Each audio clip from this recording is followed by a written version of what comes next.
Use किया गया है। एक एवियोनिक्स टेक्नोलॉजी हम बोलते हैं और दूसरी जो टेक्नोलॉजी होती है वो होती है हमारी स्प्रेइंग टेक्नोलॉजी। तो जैसे हम नैपसैक स्प्रेयर से जब हम स्प्रे करते हैं तो नॉर्मली क्या होता है उसमें बूंद का जो साइज़ होता है वो 450 माइक्रोन के आसपास होता है, लेकिन जब हम इससे स्प्रे करते हैं तो हम इसको 200 माइक्रोन तक भी कंट्रोल कर सकते हैं, नीचे भी लेके जा सकते हैं। और जैसी फसल है जैसी दवाई डालनी है उसके हिसाब से हम इसके बूंद को एडजस्ट करते हैं।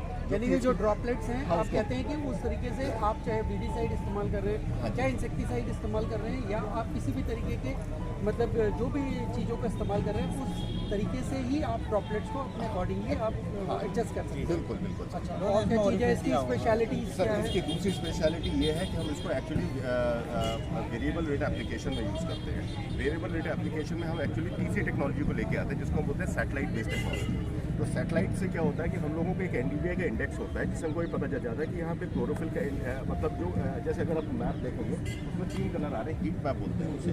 तो अगर लाल कलर का वो मैप बता रहा है तो इसका मतलब वो क्रॉप स्ट्रेस में है। वो किस कारण से स्ट्रेस में, वाटर स्ट्रेस है, मॉइस्चर स्ट्रेस है, या फंगिसाइड से माइक्रोन्यूट्रिएंट का स्ट्रेस है, कमी है, तो एफिशिएंसी की वो उससे पता चल जाता है। उसके हिसाब से जो केमिकल को हमको डालना है हम उसी एरिया में डालेंगे, ताकि जो ग्रीन वाला पोर्शन है उसमें डालेंगे। तो इसका 2 फायदे होते हैं। इसका एक पहला फ़ायदा ये होता है कि इससे आपकी दवा कम लगती है, या जो आपका इनपुट हम जिसको बोलते हैं वो कम लगता है। और दूसरा, हम इससे उत्पादन भी बढ़ता है। ये रिसर्च हमने नहीं करी है, ये कई यूनिवर्सिटियों ने करी है। जैसे इंडिया में आपकी तमिलनाडु एग्रीकल्चर यूनिवर्सिटी, उन्होंने मेज़ की क्रॉप पे करी, स्टडीज है हमारे पास में।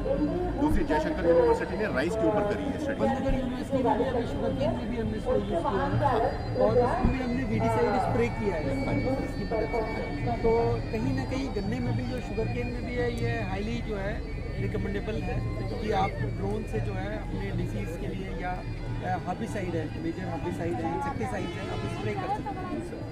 सर इसका तीसरा एडवांटेज ये है कि जैसे जो नॉर्मली स्प्रे करते हैं उनकी हेल्थ का भी हज़ार्ड होता है, मतलब उनकी हेल्थ खराब होती है। सॉइल में भी जाता है, सॉइल में भी जाता है, दूसरा वो सॉइल में भी जाता है। अच्छा, तीसरा क्या इसका जो स्प्रे सिस्टम है, जिस तरीके से हम स्प्रे करते हैं वो केवल फोलियस, मतलब वो केवल पत्तियों पे पड़ता है, वो नीचे नहीं जाता है। तो जो आप चाहे सिस्टमिक केमिकल यूज़ कर रहे हैं या कॉन्टैक्ट केमिकल यूज़ कर रहे हैं, वो सारा पेड़ों पे पड़ेगा, ना कि वो ज़मीन पे जाएगा।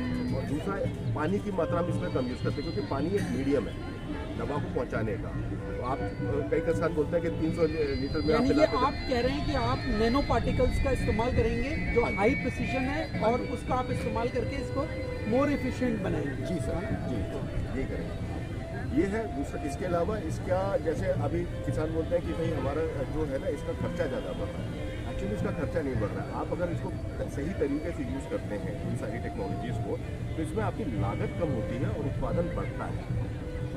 और उसके लिए हम लोग रिसर्च कर रहे हैं। हम लोग पंतनगर यूनिवर्सिटी के साथ एसोसिएटेड है इस समय। हम लोगों का एक मेमोरेंडम ऑफ अंडरस्टैंडिंग भी है यूनिवर्सिटी के साथ, जहाँ हम ड्रोन पायलट्स की भी ट्रेनिंग देंगे और साथ साथ हम लोग प्रिसीशन एग्रीकल्चर के ऊपर भी काम कर रहे हैं। अब मैं आपसे एक और सवाल पूछना चाहूँगा कि इसकी कॉस्ट के बारे में हमारे किसान सर देखिए, इसकी अभी कॉस्ट 10 लाख रुपए है, लेकिन देखिए कोई भी टेक्नोलॉजी जब आती है तो उसकी इनिशियली थोड़ा सा कॉस्ट ज़्यादा होती है, लेकिन over a period of time इसकी कॉस्ट अपने आप रिड्यूस होना शुरू हो जाती है। एक बात और है जो बहुत महत्वपूर्ण है, क्योंकि हम लोग ड्रोन को उड़ाएंगे उसके लिए एक टेक्निकल जो ग्रुप है उसकी भी ज़रूरत पड़ेगी, यानी कि लाइसेंसिंग भी होना बहुत जरूरी है। सर लाइसेंसिंग के लिए हमारा पंतनगर यूनिवर्सिटी के साथ एक MOU साइन हुआ है, जिसमें हम लोग खन्ना फार्म्स जो आपका भगवानपुर में है वहाँ पे हम लोग पायलट्स को ट्रेनिंग देंगे।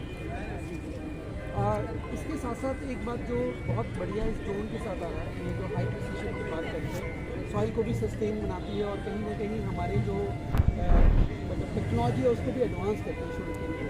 लेकिन हमारे किसान जो है वो टेक्निकली बहुत साउंड नहीं है, तो उस परिप्रेक्ष्य में हम ये मशीनों को किस तरीके से? सर उस परिप्रेक्ष्य में हमने कार्यक्रम चालू किया है, जो कि हम एक्सटेंशन एजुकेशन जो है पंतनगर यूनिवर्सिटी का समिति के अंदर में हम उनके साथ में मिलकर लोगों को प्रशिक्षित कर रहे हैं, किसानों को समझा रहे हैं, हम उसको गोष्ठियाँ कर रहे हैं। हमने एक गोष्ठी करी थी काशीपुर में जनवरी के अंदर, एक डेमोन्स्ट्रेशन किया था, और अभी अभी हम अन्ना फार्म पे इस डेमोन्स्ट्रेशन को कंडक्ट कर रहे हैं, और आगे आने वाले हम पूरे 7 ब्लॉक जो धनसिंह नगर के हैं उनमें हम पूरा डेमोन्स्ट्रेशन लेंगे। धन्यवाद आपका।